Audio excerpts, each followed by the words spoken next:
Lima adalah kita dapat istiqamah selepas bulan Ramadan habis, ini bulan Syawal. Jadi kalaupun kita tidak dapat semua untuk kita buat semua, paling tidak tuan-tuan puan-puan kita kena cari satu amal yang boleh kita istiqamah sampai bila-bila. Jadi Ramadan akan datang, kita cari lagi dan mudah-mudahan makin lama mungkin mudah-mudahan Allah terima kita satu ketika nanti insya-Allah.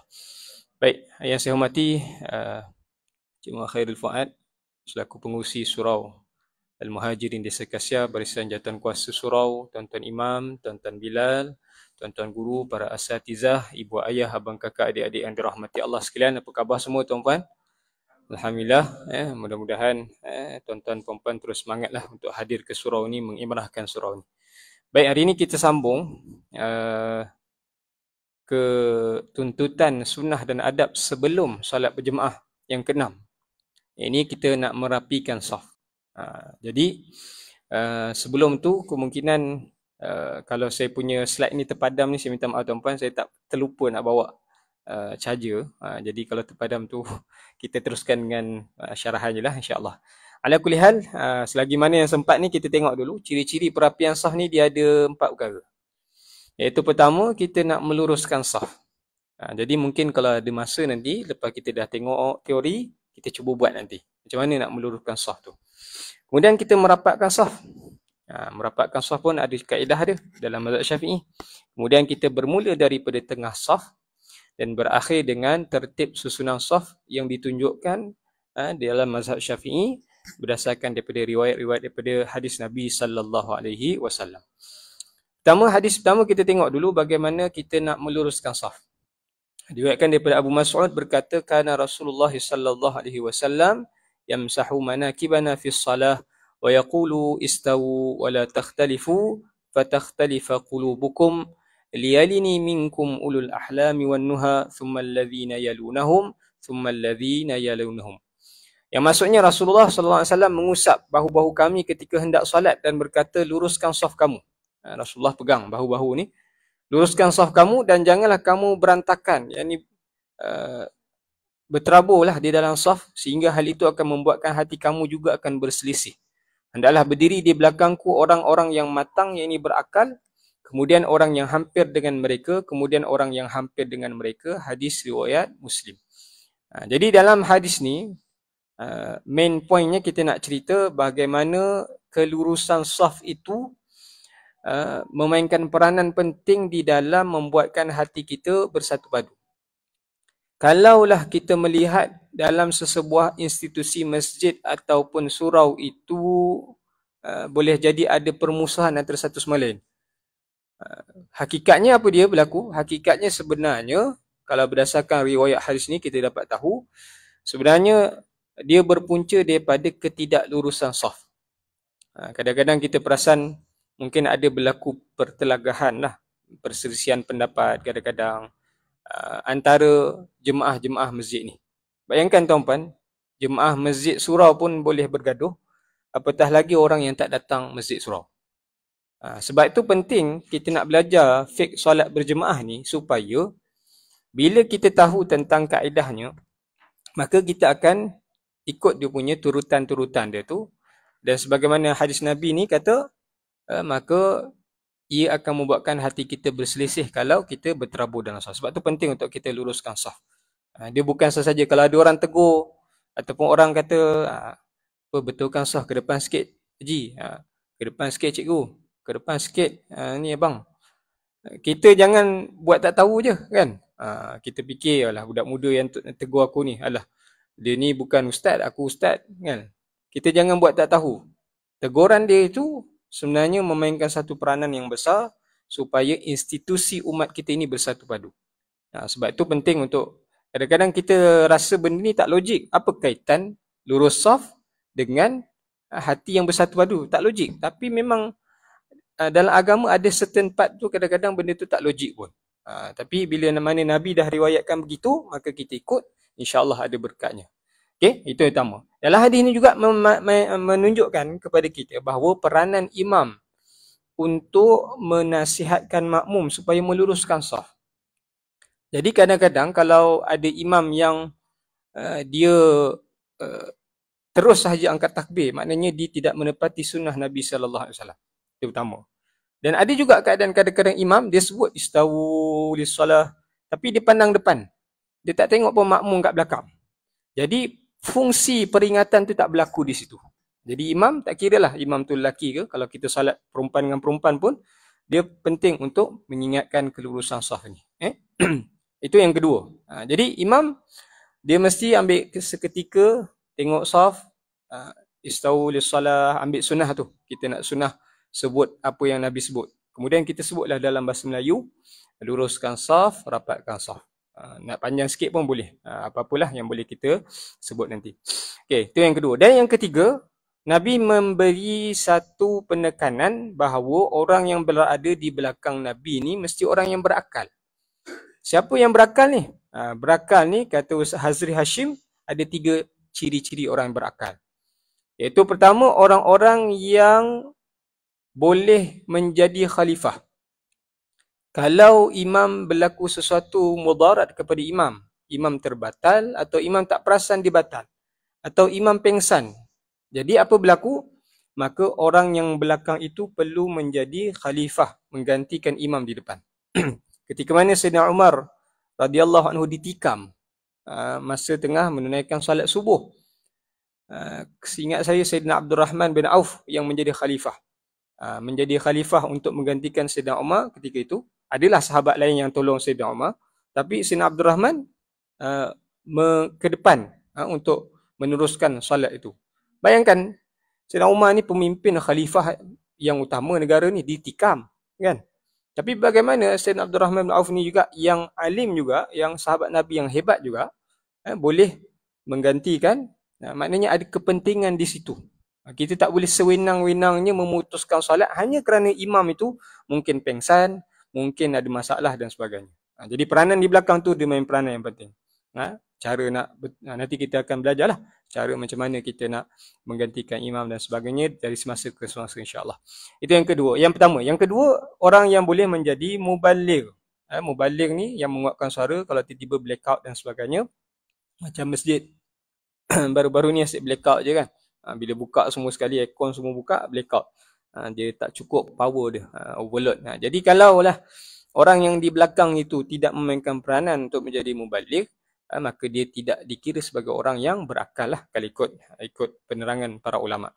Dan yang ketiga, orang yang boleh menjadi munabbih, orang yang boleh memperbetulkan imam. Memperbetulkan imam ni maksudnya kalau imam tersilap, kalau imam ada kesilapan, dia nak kena sebut subhanallah, maka dia kena ni. Jadi kalau seseorang itu ada ketiga-tiga ciri ni, maka dia layak berada di belakang. Jadi kalau yang berada di belakang itu tidak memahami, contohnya, tidak kira dia kanak-kanak ataupun dia dewasa, kalau dia tidak memahami lagi, selok-belok fik solat berjemaah ni, maka diutamakan orang yang memahami itu di belakang.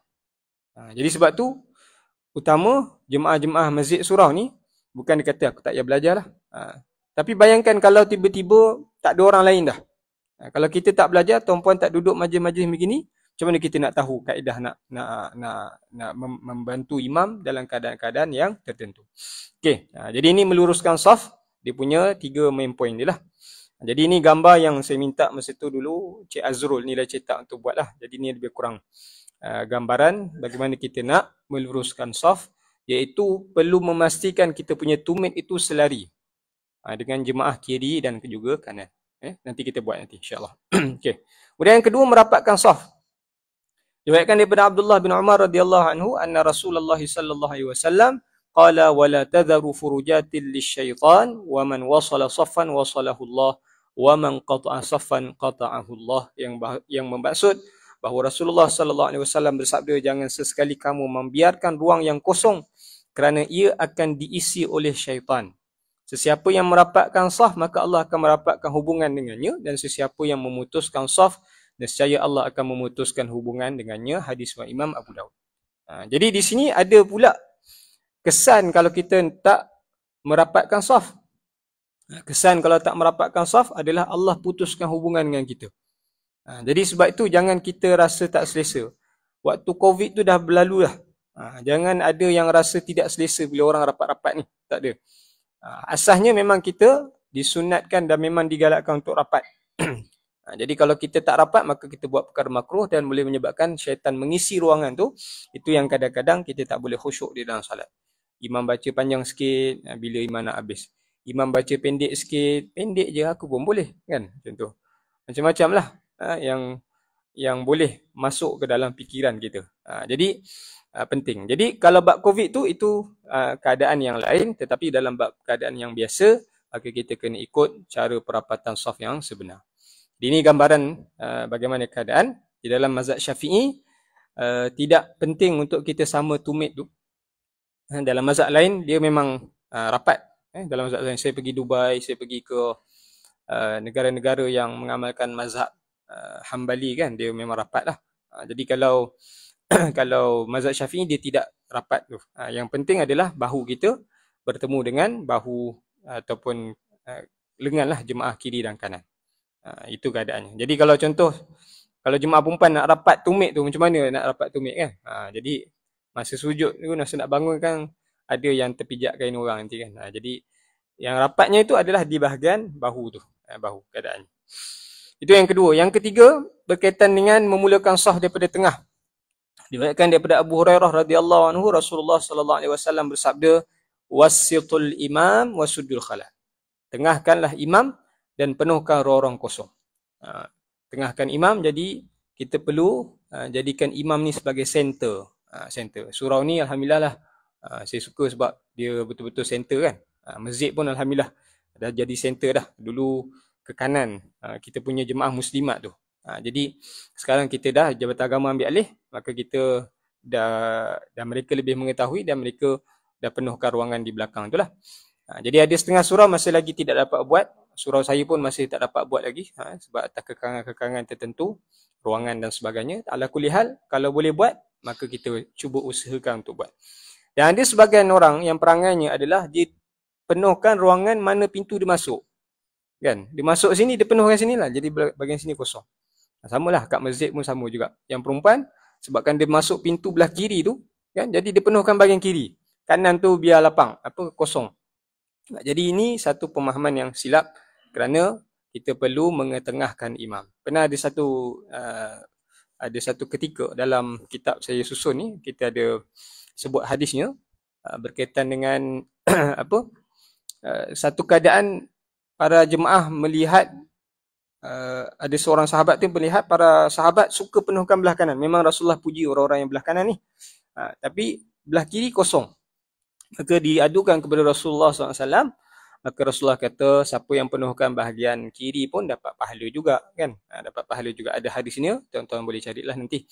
Cuma nak kata apa? Nak kata asasnya adalah kita nak tengahkan imam.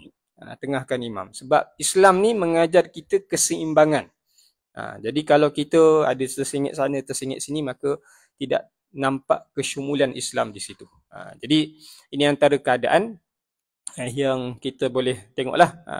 Banyak masjid-masjid, surau-surau dia terbuat kaedah beginilah. Muslimat di belakang ni kan. Muslimat di belakang, ke kiri sikit, kanan sikit. Jadi kalau kita ada usaha, alhamdulillah surau ni dah boleh buat. Jadi kita ucapkan tahniah lah sebab kita dapat cuba untuk hidupkan sunnah Nabi SAW. Okey, jadi itu keadaannya. Dan yang akhirnya adalah berkaitan dengan tertib susunan saf. Tertib susunan saf.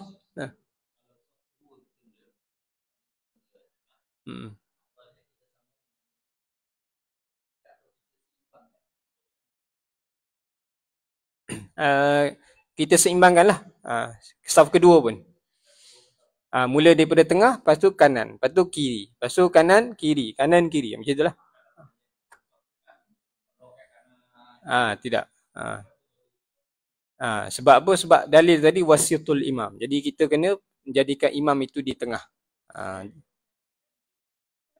Bagi seimbang. Okey, dan yang akhirnya adalah tertib susunan saf. Tertib susunan saf. Laju pula habis hari ni. Tertib susunan saf. Kedudukan saf solat berjemaah. Kalau imam lelaki dan jemaah lelaki tu begitulah. Dan juga imam wanita dan jemaah wanita pun begitu juga. Yang bawah tu, yang kiri sekali. Kita boleh tengok keadaan. Ada sebahagian dulu-dululah saya belajar kan dulu-dulu. Kalau imam wanita dengan jemaah wanita tu, imam wanita tu di belah kiri.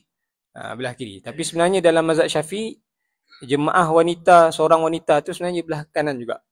Sama macam lelaki. Dulu kaedah saya nak hafal jenazah wanita, jenazah lelaki tu macam mana? Adalah kalau jenazah tu bangun di belah kanan, tu lelaki. Belah kanan imam. Kalau jenazah tu bangun belah kiri imam, tu perempuan. Itu kita punya inilah cara dulu belajar gitu. Sebab apa? Sebab ingat kalau perempuan belah kiri, kalau lelaki belah kanan. Tapi sebenarnya tidak begitu. Perempuan tetap belah kanan kalau seorang imam perempuan dan seorang jemaah perempuan. Gini keadaan. Kemudian yang ketiga tu, ketiga yang belah keadaan yang belah sana tu. Belah ni lah. Tak ada ni arrow dia. Okey, imam lelaki dan jemaah wanita. Kalau kita suami isteri contohnya. Solat bersama-sama, adik-beradik contoh. Jadi imam di depan, perempuan di belakang. Bersetentang betul-betul. Dia tidak di kanan, tidak di kiri. Jadi kalau kita boleh solat di rumah tu, nak solat di rumah, maka kita ikutlah sunnah ni. Boleh tak solat kanan kiri ni? Boleh, tak ada masalah.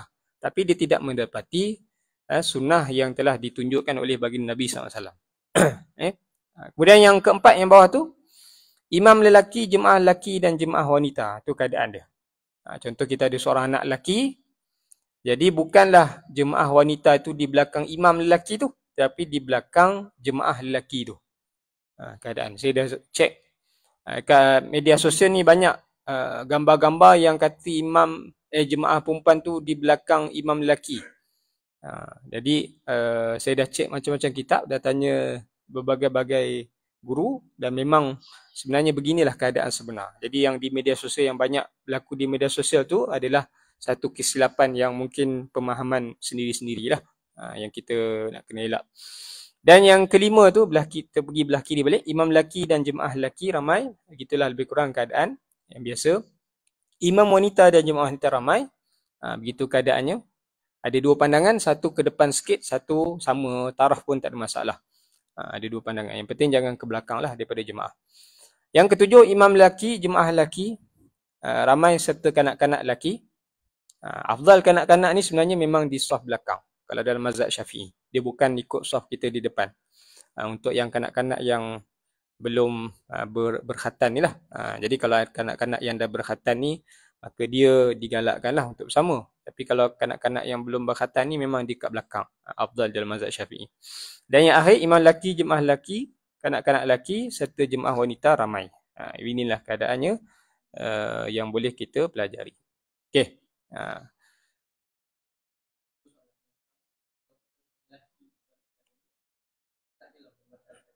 Tak batal. Hanya memakruhkan. Kalau dalam saya kena semak balik, tak silap saya Imam Nawawi ke ada satu imam lagi sebut, kalau kita tak mengikuti sunnah yang diajarkan di dalam solat berjemaah, maka pahala berjemaah itu dia menjadi terbatal bagi diri yang tak mengamalkan tu. Jadi kalau seseorang itu datang jemaah surau ni nak dapat 27 kan. Tapi tiba-tiba tak ikut sunnah, maka ada satu pandangan yang sedikit syadid kata batal terus pahala dia tu.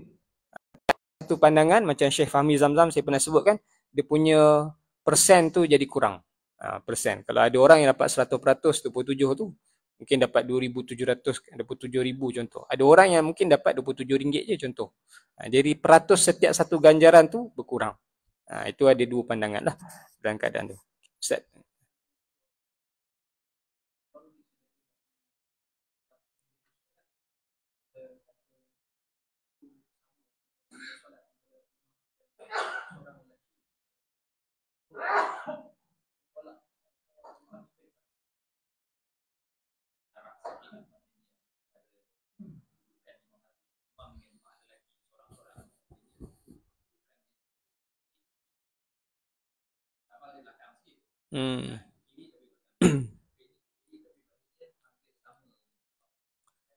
Oh, dia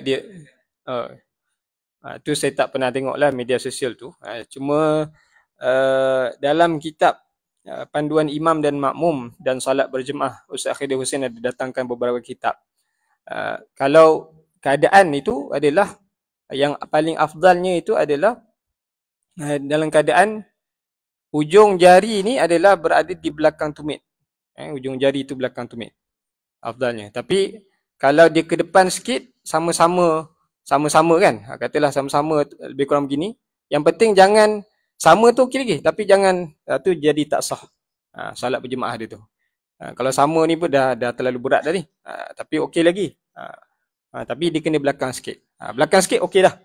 Maksudnya dah cuba. Tapi yang lebih baik adalah dia lari sikit. Tapi bukanlah terlalu lari tu. Maksudnya lari sikit lah. Jangan terlalu ke belakang. Ke belakang dia.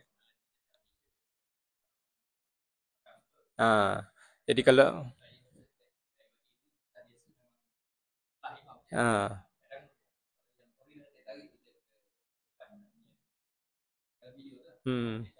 Oh, maksudnya memang jemaah tu di belakang sangat ya? Dan memang sebenarnya imam-imam ni dia boleh menarik makmum sebenarnya. Dalam buku ni pun saya pernah ada sebutkan berkaitan dengan satu dalil Nabi pernah menarik setengah anak buah dia tu solat belah kiri, dia tarik supaya pergi ke belah kanan. Belah kanan. Jadi kaedah itu mungkin jarang kita tengok, tapi cuma imam tu dia ada kuasa untuk membetulkan jemaah-jemaah yang kesilapan. Jadi kalau ada imam-imam menegur dan sebagainya, mungkin kadang-kadang imam nak dapatkan tu dia terpaksa pegang tu, haji-haji ke babang ke jangan terasa sangatlah. Boleh jadi dia nak tunjuk cara yang sebenar berkaitan dengan kaedah tu. Okey, jadi kita cuba buat sah dulu boleh? Kita cuba buat sah, kalau boleh semua lah. Yang lelaki pun buat, yang perempuan pun buat. Kita tengok ni keadaan. Sebab saya dah perhati, saya rasa bab luruskan saf dengan rapatkan sah ni saya dah banyak kali dah ulang kot. Tapi bila saya tengok jadi makmum, saya tengok sama je kan. Boleh jadi tak ada praktikal. Jadi kita nak tengok ni praktikal bagaimana nak meluruskan dan merapatkan saf. Okay, kita buat belakang ni lah, saf kedua tu, saf kedua.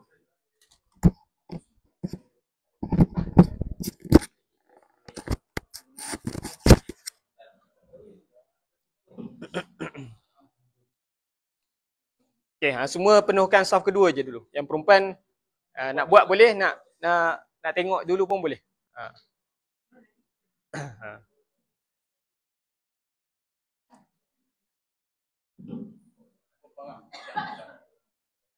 Di sini. Nak guna. Allah. Okey, jadi kalau surau ni kita kena ambil ketetapan ni. Kita tanya pengurusi lah nak gunakan line mana ni sebagai ketetapan. Cik nak guna yang hijau tu hijau putih tu jadi semua kena tahu jemaah lelaki, jemaah perempuan kena tahu kita punya tumit tu berada di line hijau putih tu. Dan hijau putih. Jadi saya kena tengok belakang ni supaya kena tengok line. Okey. Okey.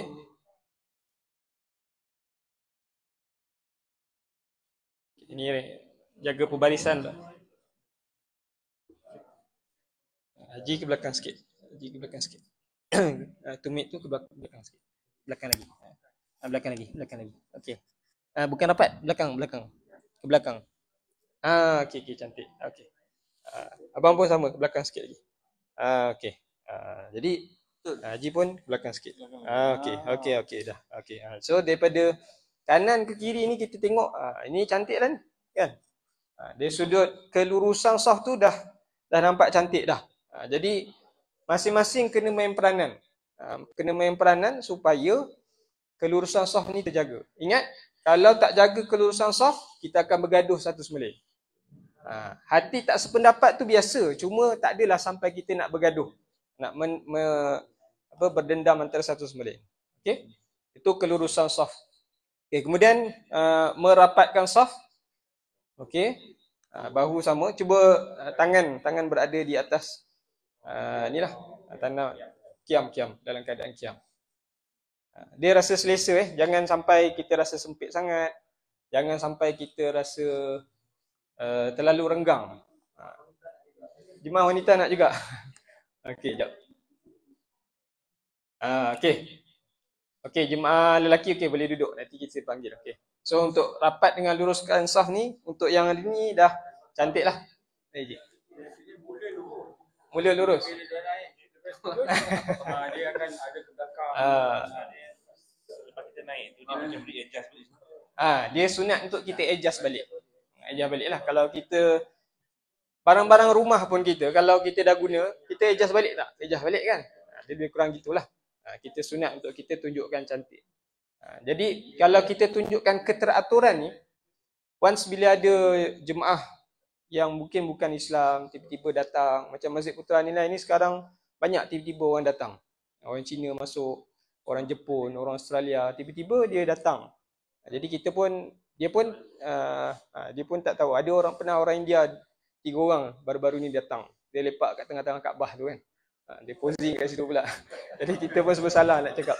Jadi kita nak kata keadaan sekarang ni mungkin ada sebahagian tempat dia dah mula didatangi orang. Jadi kalau dia orang semayang tengok kita cantik-cantik kan, kemas. Jadi itu jadi satu ruang yang baik lah untuk kita. Okey, perempuan nak buat ke? Nak cuba? Cuba buat. Okey, tak apa. Tu nanti kita tengok. Oh, nak demo kursi lah. Ajar nak.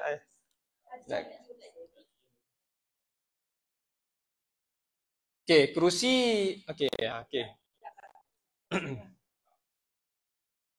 Siapa yang guna kerusi, siapa yang berdiri dapat diri lama, tumit dia atas garisan.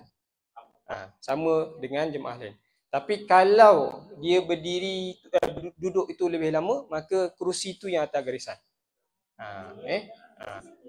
Begitu. Kalau dia tak boleh berdiri dan dia duduk tu lama. Kalau contoh dia berdiri boleh dalam berapa saat je, lepas tu dia duduk. Jadi dia kerusi tu kena berada di atas line. Kalau dia boleh berdiri lama, maka ataupun sama ada dia boleh berdiri, duduk ke bawah tu dia tak boleh. Maka kaki dia itu yang tumit dia itu yang berada di atas line tadi. Sama. Walaupun dalam saf kita ada seorang boleh berdiri. Ada seorang tak boleh berdiri. Yang tu tak boleh berdiri. Dua kerusi yang berbeza.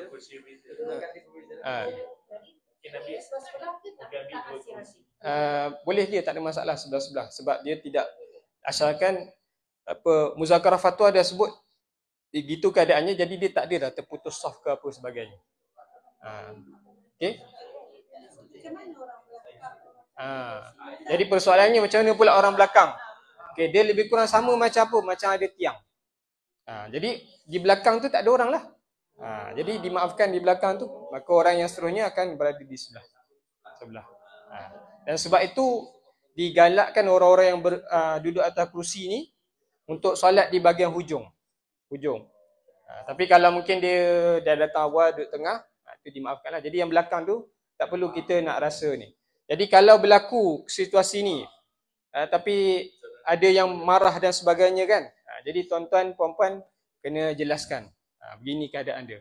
Kalau dia tak puas hati, tunjukkan. Nanti saya bagi kat Syekh Puan kot. Nanti saya bagi share kat dalam grup tu yang Jabatan Mufti punya ketetapan tu. Kalau yang lelaki pergi solat Jumaat kat USIM, dekat tu dia tulis tu. Tu Pusat Islam USIM dia dah ambil daripada Jabatan Mufti tu. Sebab dia dah tulis rujukan Jabatan Mufti Kerajaan Negeri Sembilan. Jadi dia tunjuk kaedah. Ambil gambar kat situ pun boleh. Itu sebab tu lagi jelas. Jadi kalau orang kata nanti belakang tak ada orang solat, kita tunjuklah ini Jabatan Mufti yang kata begini. Kita tak ada, bukan ikut logik akal kita nak buat begitu, tapi dah para asatizah yang berpengalaman tu begitu, kita ikut saja keadaan. Okey.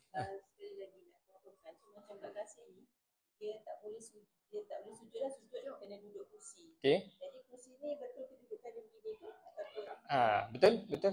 Jadi maknanya berdiri boleh lama kan? Berdiri boleh sampai habis kan? Jadi berdiri boleh sampai habis, duduk keadaan tu. Sebab asas saf itu adalah waktu berdiri tu. Jadi dia tak kira waktu duduk ke, waktu sujud ke, tak. Asas saf yang Nabi ajar waktu ketika kita berdiri. Jadi kalau macam Me'iyah tu mungkin dia duduk atas kursi je kan. Jadi dia kena ke depan je lah. Kena ke depan je lah. Oh, sujud je tak boleh. Berdiri boleh.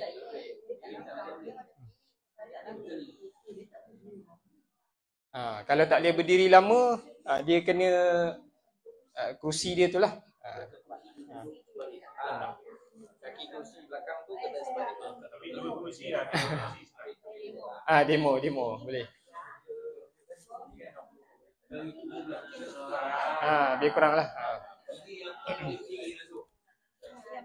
Okay.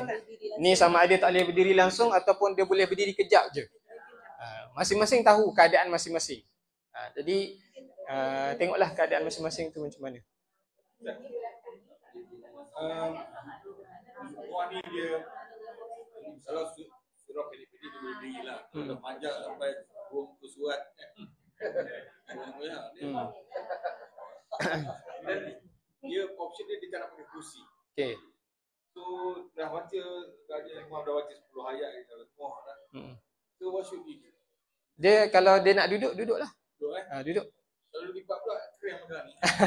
Duduk sila. Boleh tak? Dia boleh, tak ada masalah. Duduk ni dia tak ada syarat afdalnya. Duduk tu ada 3 kaedah. Yang pertama adalah kita duduk tasyahud tu, kan? Apa duduk iftirash kan? Kedua duduk tawarruk tu. Duduk tahiyat akhir tu. Kemudian yang ketiga duduk tarabuk. Tarabuk ni kita bersila, itu boleh. Memang dalam fiqh ada sebut tarabuk. Dan kalau tak boleh ketiga-tiga tu, maka apa jua keadaan duduk boleh dibenarkan. Kita nak lunjur kaki ke depan ke, dua-dua ke depan ke, satu ke depan ke, lipat satu ke, terpulang. Boleh. Sebenarnya dulu-dulu tak ada kursi pun. Cumanya sekarang ni sebab dah ada kursi, jadi kita memanfaatkan keadaan kursi. Sebab tu saya rasa dah pernah terang kot. Kalau ada kursi ni, dia boleh sujud bawah, dia wajib sujud bawah. Kalau dia memang tak boleh sujud bawah, tak ada masalah pun dia guna kursi. Tapi kalau dia nak duduk, duduk ni apa-apa keadaan boleh. Tu yang kata 3 keadaan afdal. Iftirash, tawarruk, tarabuk. Tapi kalau tak boleh, apa-apa keadaan cara duduk dibenarkan. Duduk atas kursi boleh. Duduk atas bangku boleh. Duduk atas meja boleh. Duduk bawah boleh. Apa-apa keadaan boleh, tak ada masalah. Cuma perlu dipastikan bagi orang yang mampu untuk sujud, dia wajib sujud. Dia tak boleh dia duduk, oleh kerana dia tak boleh duduk atas kursi, dia tak sujud, maka batal solat dia kat situ. Okay. Katalah orang tu sini kiri siang memang tak boleh.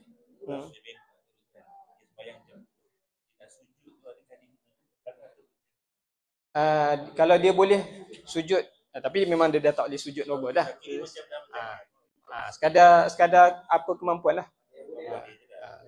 Dalam agama ada ittaqillah mastata'tu. Bertakwa pada Allah mengikut keadaan kemampuan kamu. Jadi kalau kita ni dia mampu sujud yang pertama, betul jam. Kalau dia ialah ikut keadaan kemampuan masing-masing lah. Kemampuan masing-masing. Jadi kalau kali kedua nak sujud tu dah tak boleh dah. Ikut kadar kemampuan sajalah. Sujud. Kena jugalah sujud pertama. Okey, untuk perempuan kita tengok dulu. Jadi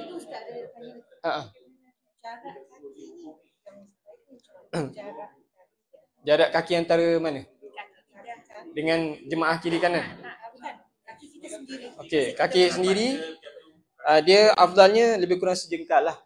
Dia kaki ni sebaris dengan kita punya bahu. Jadi kalau kita kangkang sikit, ada setengah orang dia terpaksa kangkang sikit. Tapi sama perempuan, lelaki perempuan sama. Jadi kalau apa? Ada sebagian orang dia rapat sangat kan? Rapat sangat. Jadi itu yang kadang soft tu dia tak berapa cantik gitu. Okey, untuk perempuan cubalah tengok tadi pengusi kita dah kata last tu. Ni garisan ni. Garisan ni. Tumit kat garisan tu. Jadi masa pakai telekung tu tengok tumit kita kat situ. Itu untuk perempuan ni dia special case, dia untuk rakaat pertama lah. Tapi rakaat kedua tu mungkin kita dah tak dapat nak nampak kan. Jadi itu dimaafkan dia. Cuma yang lelaki afdal untuk teruskan macam mana keadaan. Ke belakang sikit. Rakaat kedua tu maknanya afdal untuk kita betulkan. Betul. Afdal juga untuk kita betulkan. Cuba ajar-ajar semua qiyam. Yang Syafi'i, Faras mana yang Faras? Ada orang atas, orang Okey, dia kalau mazhab Syafi'i yang asasnya adalah di antara dada dan juga pusat lah. Antara dada dan pusat. Tapi ada pandangan kata bawah, ada pandangan kata atas, ada pandangan begini. Jadi tu terpulang masing-masing, tapi yang afdal dalam mazhab Syafi'i antara dada dan juga pusat. Antara dada dan pusat. Ada yang kadang-kadang dia tekan kat sini sikit kan. Dia macam-macam kaedah. Tapi ala kulli hal yang saya belajar mazhab Syafi'i begitulah kaedah asasnya begitu. Okey, jadi untuk perempuan maknanya kalau kat kasih maknanya kena ke kanan sikit lagi. Kanan sikit lagi. Supaya apa? Supaya kita punya bahu ni bersentuh antara kanan dengan kiri. Bersentuh. Bahu ni kita rasa sentuhan antara kanan dengan kiri. Azan. Okey, itulah keadaannya. Okey, so cantiklah untuk jemaah perempuan begitulah keadaannya. Okey, boleh duduklah. Okey. Jadi kita pun Tadi ajak juga. Soalan. Pertama ni sembahyang sunat tapi malas nak pergi. Ada kita dia cara duduk macam ni. Jadi ada semangat. Dia malas ada sembahyang sunat ni. Boleh ke tak macam tu? Betul. Okey. Yang wajib kita berdiri, rukun berdiri tu adalah pada solat fardu sahaja. Adapun solat sunat kita akan untuk duduk. Dalilnya apa? Dalilnya Nabi sendiri buat. Ada satu keadaan Nabi solat duduk di atas unta. Adalah dalilnya tu. Jadi kalau tengok ustaz-ustaz tiba-tiba solat duduk contoh, ataupun haji-haji atau sebagainya solat duduk. Sebab tu saya sebut kalau contoh tarawih kan, dia tak larat nak tarawih 20 rakaat ni bangun. Duduklah. Contoh. Ataupun imam-imamnya dia ngadu imam-imam ni panjang sangat baca ni, tak larat dah. Tak larat. Duduk kan? Duduk. Kalau tak larat duduk. Kita jangan sebab kita rasa tak larat tu padahal kita ada rukhsah kat situ. Dia berbeza dengan keadaan solat fardu. Kalau solat fardu, contohlah imam baca sejadah. Dia rasa penat. Dia bukan sebab sakit ni. Dia rasa penat. Dia nak tiba-tiba dia duduk. Tu tak boleh lah. Solat sejadah tu tak boleh. Tapi kalau memang solat sunat, dia rasa imam tu dah baca lama, dia penat kan, dia boleh duduk, tak ada masalah. Tak membatalkan apa-apa pun. Tak membatalkan apa-apa. Krem lain lah. Krem tu kira sakit lah, macam sakit lah kan. Kira sakit. Cuma mungkin kita tadi dalam tu saya tak tunjuk depan. So dia ada keadaan khunsa. Khunsa. Jadi imam di depan, imam lelaki. Saf kedua adalah jemaah lelaki dewasa. Saf ketiga jemaah kanak-kanak lelaki. Saf keempat adalah khunsa. Khunsa ni dia ada dua kemaluan yang muskil. Maksud khunsa ni khunsa yang muskil. Khunsa muskil ni maksudnya dia tak tahu mana satu yang berfungsi. Kalau ada sebahagian khunsa dia ada dua alat kelamin, tapi dia tahu yang berfungsi baik tu adalah lelaki, maka dihukumkan sebagai lelaki. Tapi yang masuk khunsa ni adalah memang dia tak tahu mana dia punya kategori tu, maka dia pada saf yang seterusnya. Kemudian saf yang kelima jemaah kanak-kanak perempuan. Dan saf yang paling akhir jemaah perempuan dewasa. Tu keadaan dia. Jadi kalau ada anak-anak, contohlah anak-anak mungkin Ramadan ramai kan? Anak-anak ramai. Jadi anak-anak tu kita depan, buat bagi dia ke depan. Jadi kita sekurang-kurangnya wanita lah, wanita untuk ke depan. Kalau kita nak amalkan dalam mazhab Syafi'i yang sebenar, begitulah keadaan. Okey, saya kira itu saja untuk hari ini. Mudah-mudahan perkongsian kita tahu tentang kaedah-kaedahnya. Yang penting lurus dalam saf itu dan juga rapatkan saf itu pentinglah untuk masing-masing main peranan yang penting insya-Allah. Mungkin itu saja. Aku qouli hadza wa astaghfirullahal azim li wa lakum. Wabillahi taufiq wa hidayah. Assalamualaikum warahmatullahi wabarakatuh.